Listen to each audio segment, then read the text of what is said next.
y hasta 110. Otra dirección de la evolución. En cuanto a la reducción de conversiones óptico-eléctrico-óptico, la red de transporte OTN. La red de transporte OTN es aquella red que impone una jerarquía superior a DWDM.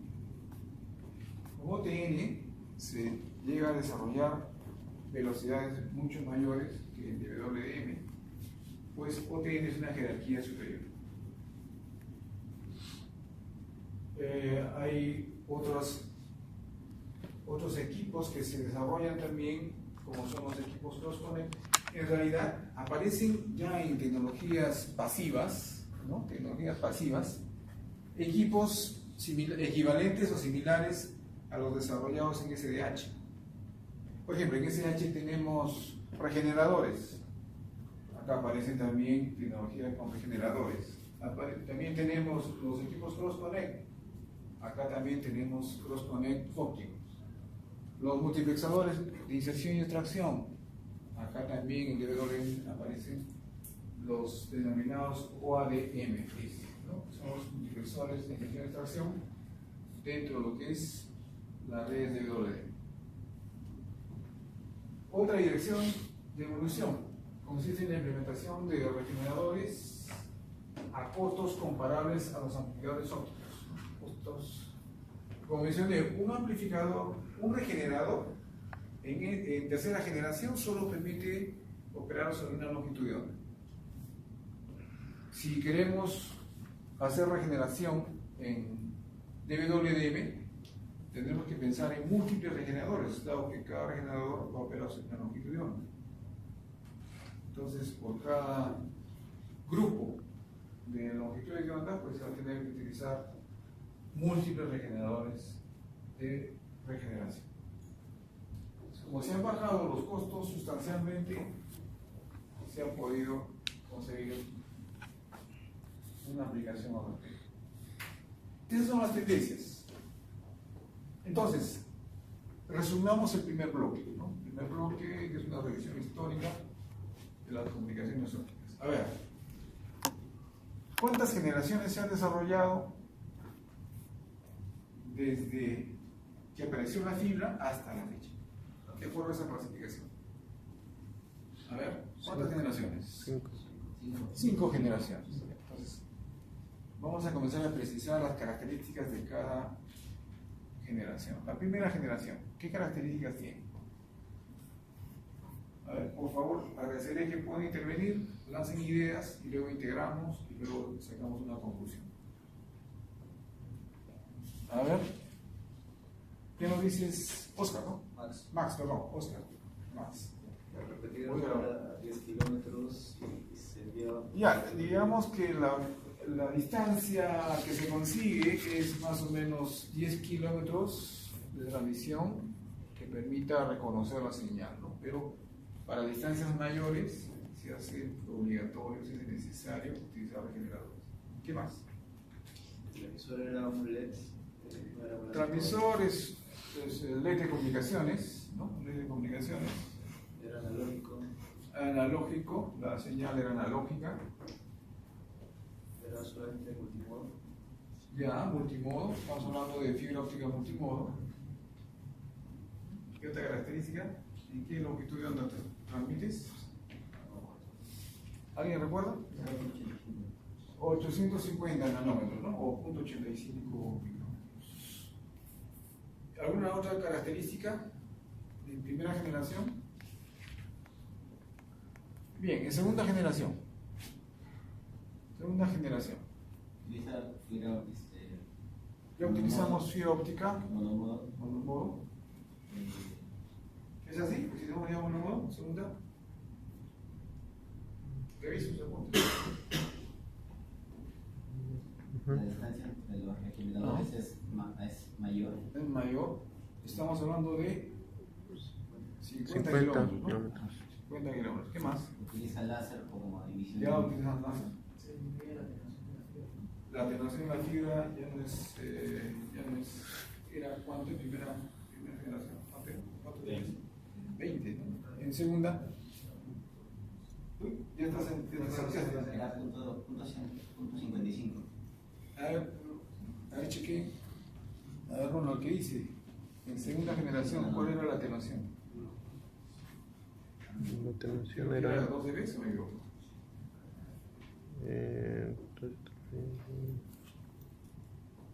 Ya. era 0.5 dB. ¿Medio dB por kilómetro? Ujú. Medio dB por kilómetro. En segunda. Ajá, segunda. A ver, ¿qué otra característica? La comunicación era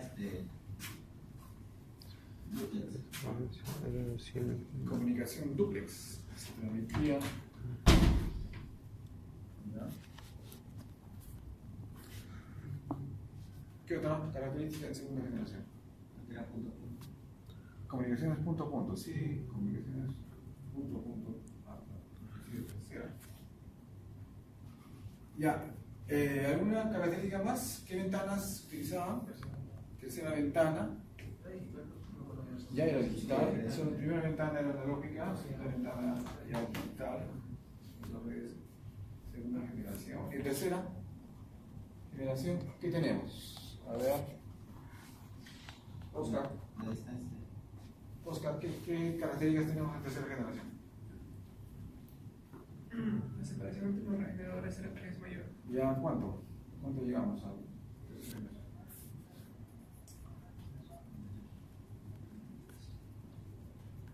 ¿100 kilómetros? 80.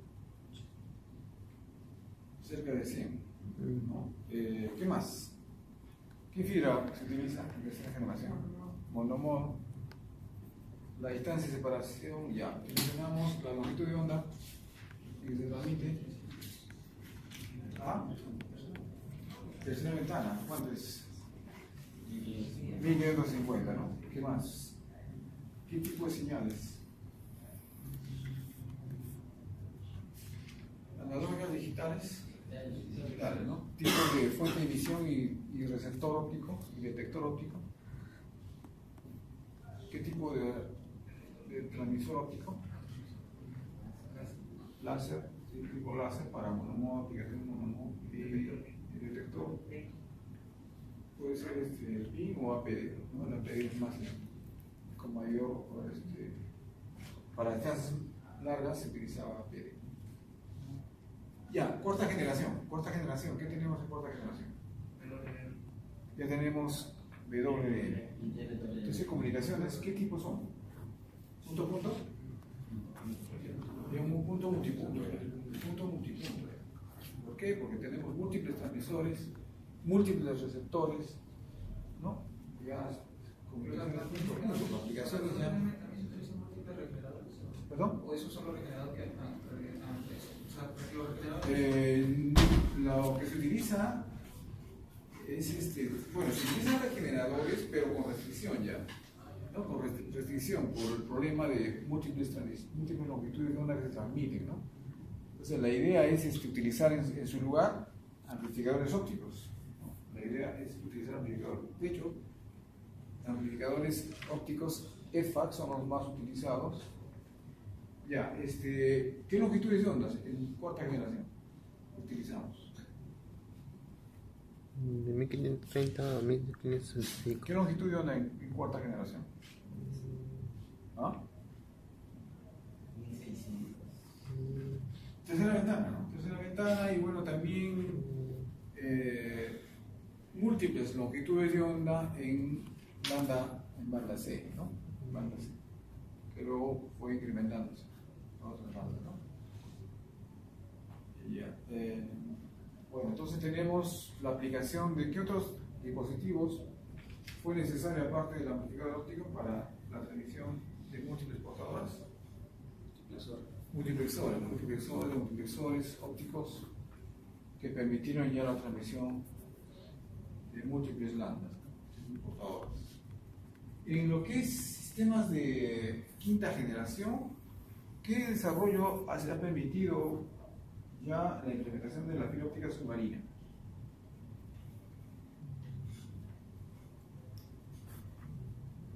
Mejor dicho, la difusión, ¿no? Porque de repente a distancias relativamente cortas se podía implementar la fibra óptica. Sistema DWDM. ¿Perdón?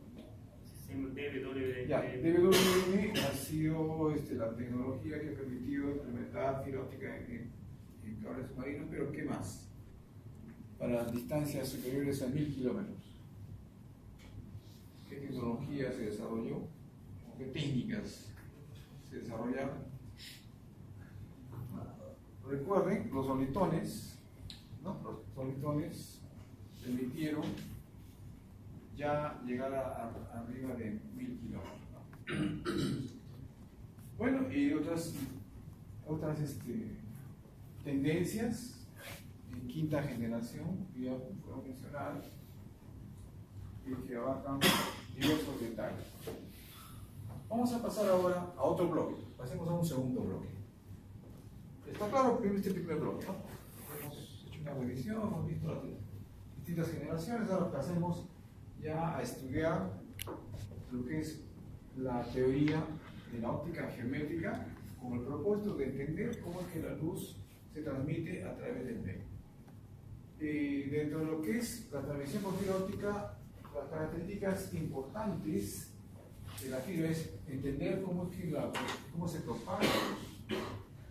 Para ello vamos a utilizar, como dije, las leyes de la óptica geométrica. Y como consecuencia de estudiar las leyes de la óptica geométrica, como consecuencia vamos a definir al final de la lectura qué cosa es la apertura numérica. Otro punto que es clave entender es que la luz está compuesta por ondas electromagnéticas y que se propagan en el vacío a una velocidad de 3 por 10 a la 8 metros por segundo, pero también es importante entender que existe una relación entre el dominio de la frecuencia y el dominio de la longitud de onda. Esta relación nos permite pasar del dominio óptico al dominio de la frecuencia y viceversa. ¿Por qué estudiamos la luz en el dominio óptico y no en el dominio de la frecuencia?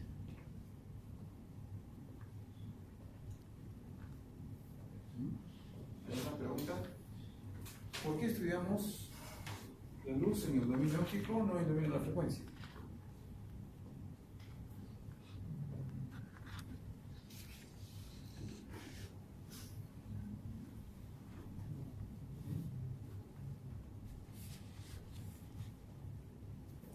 Las unidades de la longitud de onda están especificadas en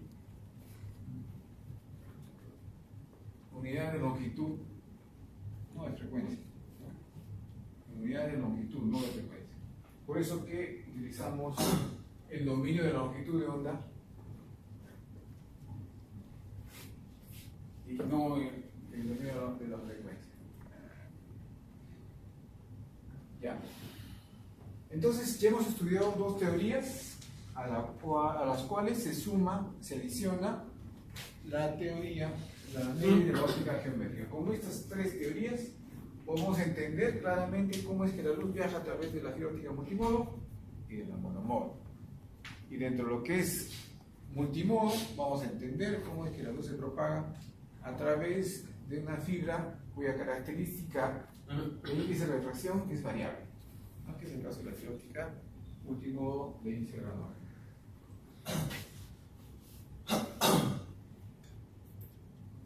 Dentro de las leyes de la óptica geométrica, estas nos permite explicar los fenómenos de gran escala. Es más o menos para poder entender qué sucede cuando la longitud de onda es mucho menor que el diámetro del núcleo. ¿Qué teoría es mejor aplicar cuando ocurre ese caso? Cuando la longitud de onda es mucho menor que el diámetro del núcleo, conviene pues explicar el fenómeno de la transmisión, de la propagación de la luz, con la ley de la óptica geométrica. Ese es el propósito.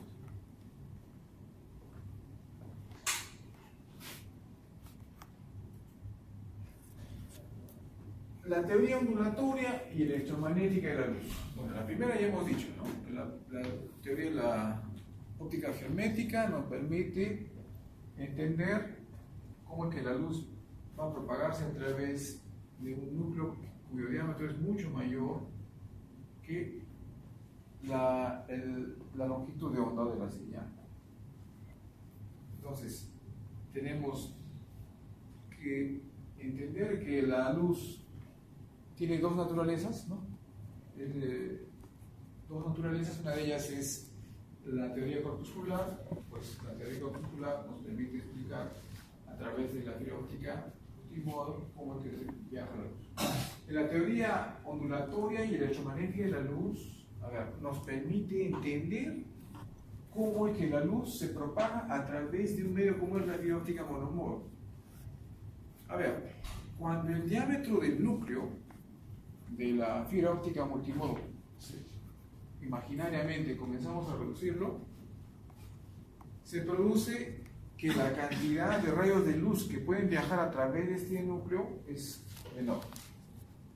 Se va reduciendo, el espacio se va reduciendo. ¿Por qué? Porque se va aproximando el valor del diámetro del núcleo al valor de la longitud de onda. Se va acercando.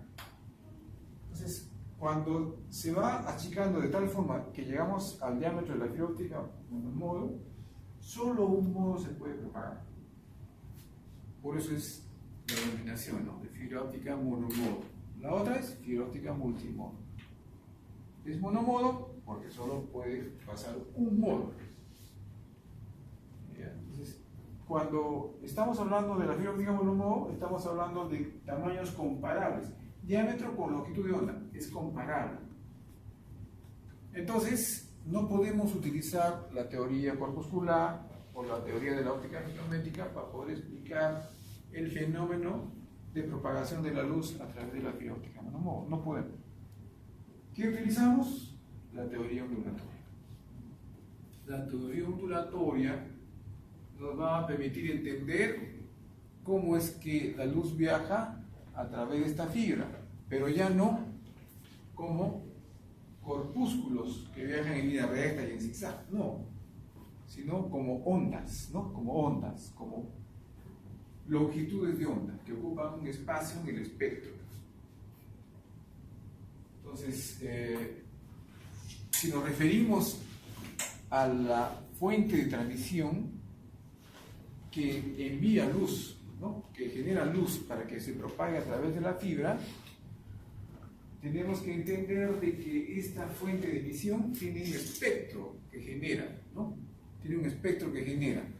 Por ejemplo, el LED va a generar un espectro que más o menos tiene un ancho de 40 nanómetros. Su ancho espectral es más o menos de 40 nanómetros. Si su ancho espectral de un LED es de más o menos 40 nanómetros, quiere decir que hay muchas longitudes de onda que por ese espectro van a viajar a través de la fibra. Entonces, varias longitudes de onda van a viajar por la fibra. De igual forma, el láser tiene un espectro mucho menor. Estamos hablando de unidades de nanómetros, unas cuantas unidades de nanómetros. Por decir, unos 4 nanómetros, o sea, 10 veces menor. Pero también tiene un espectro, también genera longitudes de onda. Y el espectro lo vamos a visualizar cuando veamos en la cuarta lectura, vamos a ver qué aspecto tiene, ¿no? ¿Qué forma tiene? Dependiendo de la fuente de emisión. Entonces, distintas longitudes de onda viajan por el núcleo de la fibra, ¿no? Si pensáramos en la teoría ondulatoria y tuviéramos la fibra óptica multimodo,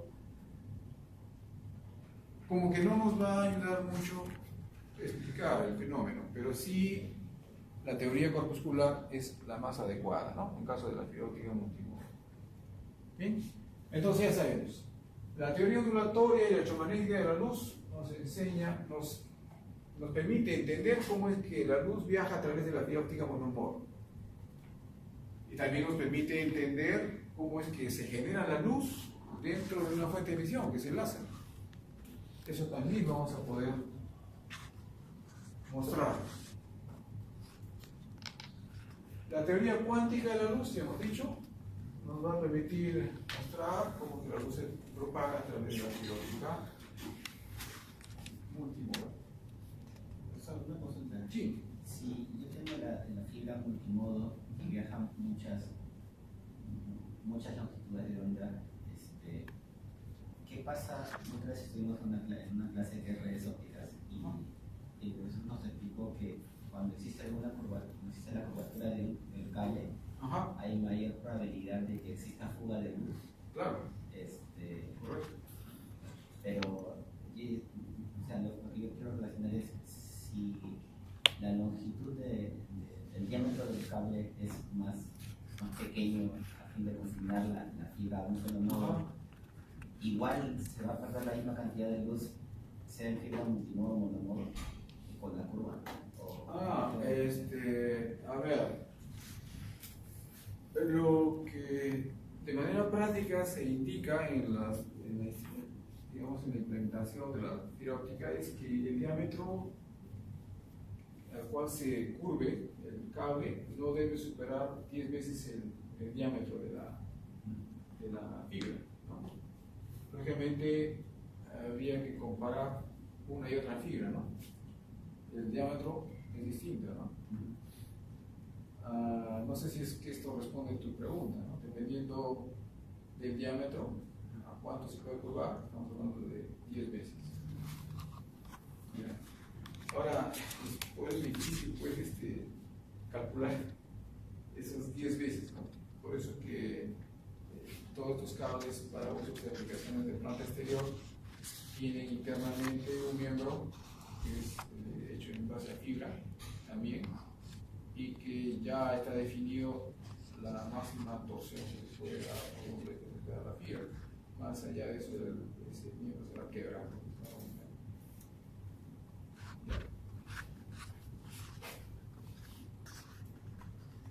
Entonces, dentro de lo que es la teoría de la óptica geométrica, vamos a estudiar primero la reflexión. Vamos a reflexionar. Entonces, cuando los rayos de luz llegan a un cuerpo en el cual no puede continuar propagándose, salen desviados en otra dirección, es decir, se reflejan. Ahora, pueden suceder dos tipos de situaciones.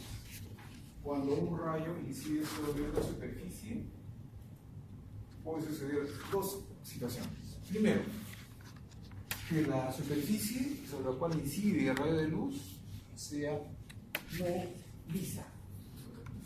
No sea lisa, ¿no? Entonces, si bien es cierto, el rayo de luz incide sobre esta superficie, pues no va a tener una dirección de reflexión uniforme, ¿no? Va a ser como se puede apreciar acá. Se va a reflejar, pero en distintas direcciones, ¿no? Porque la superficie no es una superficie uniforme. Voy a relacionar siempre con la fibra óptica para poder mostrar el ejemplo, ¿no? ¿Qué pasa si es que la frontera entre el núcleo de revestimiento sufre daño, ¿no? Ya sea en el proceso de fabricación, ya sea en el proceso de instalación? Se va a producir esto. De manera, si hablamos microscópicamente, si vemos con un microscopio la fibra, puede dañarse y puede provocar esto. Cuando estamos hablando del vidrio, ¿no? El vidrio se puede trizar, o sea, un golpe, ¿no? Un pisotón, por ejemplo, o un mal proceso de fabricación, porque la fabricación no es uniforme, puede venir dañada de fábrica. Durante el proceso de empaque también de la fibra puede dañarse, no sabemos. Entonces, al momento de entrar en operación la fibra, puede pasar esto. En un pequeño punto de la fibra puede pasar esto. Si es que la superficie es lisa, ¿no? O sea, si la frontera entre el núcleo de revestimiento es uniforme, ¿sí? No tiene problema, entonces se va a producir esto. Que si tenemos una normal, el ángulo, la señal, el rayo de luz que incide sobre la superficie se va a reflejar y con la normal va a formar un ángulo igual. Entonces tenemos dos leyes. La primera ley que nos dice que tenemos un rayo incidente, tenemos un rayo reflejado, tenemos una normal, y el rayo incidente y el rayo reflejado y la normal están en el mismo plano. ¿Pero por qué estudiamos esto? El rayo incidente, el rayo reflejado, la normal, en el mismo plano. ¿Para qué me interesa eso? Por el tema del ángulo crítico. ¿ya? Por un lado, el ángulo, o el ángulo crítico, vamos a estudiar también, pero otro punto también que es importante saber, ¿por qué el rayo incidente, el rayo reflejado y la normal en el mismo plano? Es cuando veamos los rayos meridionales en la fibra. O sea, en la fibra hay dos tipos de propagación, los rayos meridionales y los rayos sesgados. Quiere decir que la luz no solamente viaja por el núcleo de la fibra, sino la luz también viaja por la superficie del núcleo de la fibra, ¿no? Son los rayos meridionales. Y los rayos meridionales dicen que el rayo incidente, el rayo reflejado y la normal es el mismo plano. O sea, vamos a ver, en el mismo plano va viajando la luz, ¿no?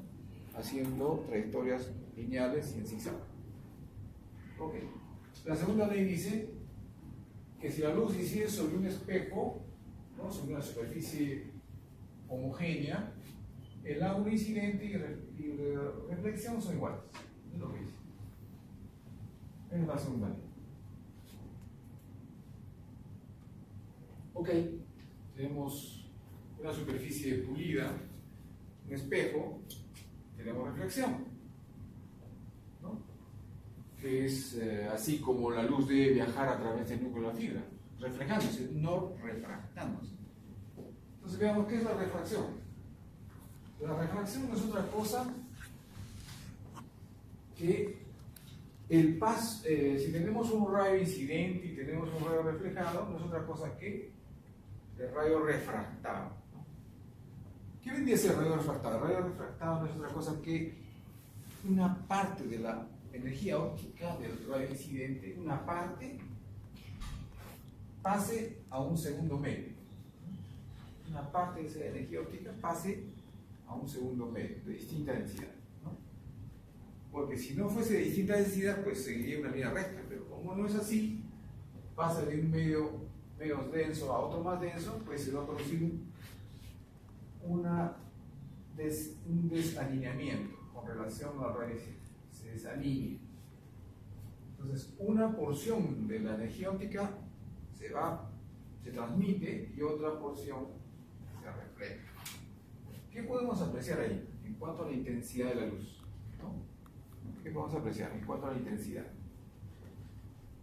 Que a simple vista yo puedo decir de que la cantidad de luz que se está refractando es mayor que lo que está reflejando. Por la intensidad de la luz que veo. Entonces, eso es, ¿no? La refracción no es otra cosa que una parte de la luz que se transmite a través de un medio de distinta densidad. Este caso del prisma es un caso que puede ilustrar cómo es esta situación.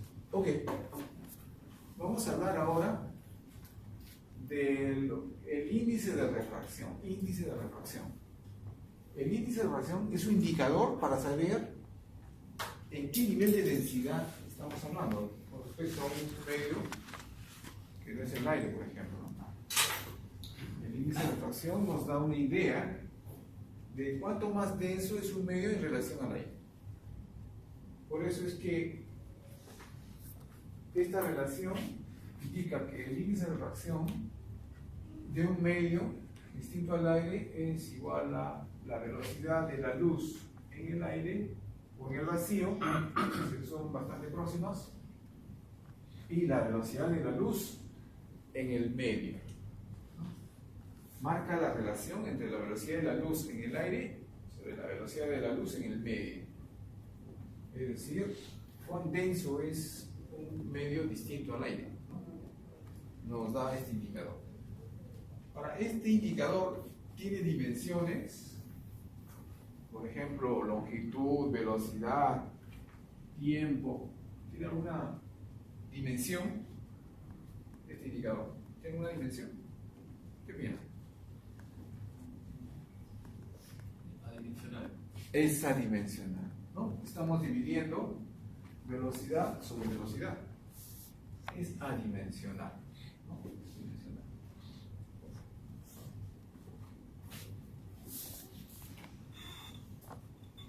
dentro de lo que es la ley de refracción ya nos vamos a centrar en una de ellas que es la más importante. Es decir, la primera ley, igual que el caso anterior de la ley de reflexión, indica que el rayo incidente, el rayo reflejado y la normal están en el mismo plano. La primera ley. Rayo incidente, rayo reflejado, rayo refractado y la normal están en el mismo plano. La segunda ley dice, en relación a la ley de Snell, ¿no? Ley de Snell, un investigador que pudo establecer una relación entre dos medios distintos, ¿no? ¿Qué tenemos? Que según Snell, en el punto, en la frontera entre estos dos medios, se cumple esta relación. Se cumple la relación que dice, el índice de refracción de un medio N1 multiplicado por el seno del ángulo de incidencia, ¿no? Seno del ángulo de incidencia es igual al índice de refracción del medio N2, del medio 2, por el seno del ángulo de transmisión. Es lo que dice la ley de Snell, que relaciona dos medios distintos. Ahora, sobre esta ley de Snell, pues se va a cumplir dos condiciones. Las dos condiciones se refieren a de dónde a dónde está transmitiéndose el rayo de luz. Si es de un medio menos denso a otro más denso o es al revés. En el primer caso, cuando pasamos de un medio menos denso a uno más denso, ¿no? La ley de Snell se cumple de esta forma, ¿no? El seno el índice de refracción de este medio N1 por el seno de este ángulo es igual al índice de refracción del medio 2 por el seno del ángulo refractado. ¿Qué sucede? Bueno, acá tenemos que el rayo de luz no sigue una trayectoria recta, no sigue una trayectoria recta, sino se izquierda en otra dirección. Es decir, el ángulo incidente es mayor que el ángulo refractado. El ángulo incidente es mayor que el ángulo refractado. Eso se cumple cuando pasamos de un medio menos denso a otro más denso. ¿Qué sucede si este ángulo incidente es 90 grados? ¿Qué sucede si es que este ángulo del rayo incidente es 90 grados? ¿Ah? El incidente sería claro. Este ángulo es mayor que este, ¿no? Entonces este va a crecer más rápido que este. ¿Ah? ¿Qué sucede si es que el ángulo del rayo incidente es 90 grados?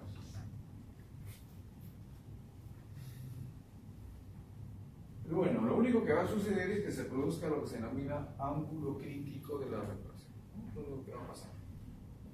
Que se produce el ángulo crítico de la refracción.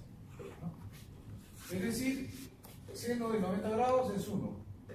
Y este ángulo, que se muestra acá, el ángulo θ T sub C, que se refiere al ángulo crítico de refracción, que es igual al arco seno de la relación entre N1 sobre N2.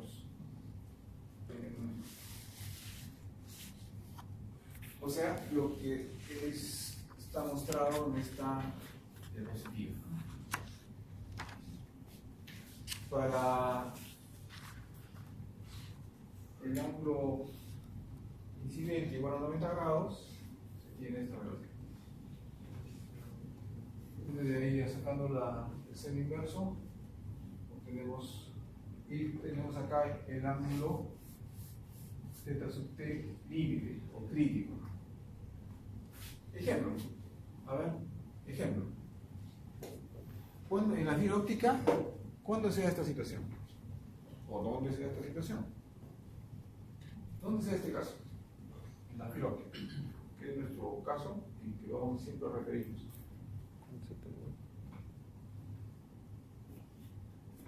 Rayo de luz, medio del aire, rayo transmitido, medio el núcleo de la fibra. ¿Dónde sea? A ver. ¿Dónde crees que sea? Fibra monomodo. Fibra monomodo. No, todas las fibras se dan. Cuando está el inyector de luz con el cable, Ajá. Fuente de emisión, láser o LED, inicio de la fibra. Fuente de luz, inicio de la fibra. Se da esa expresión. Es en dos medios distintos, el aire y el núcleo de la fibra. Bien, este es un ejemplo que tenemos en aire y agua, ¿no? Para mostrar cuando el ángulo de incidencia es 90 grados, como que gradualmente va haciéndose mayor este ángulo hasta alcanzar el límite, ¿no? El ángulo límite es 48.8 grados. Ese es el ángulo límite.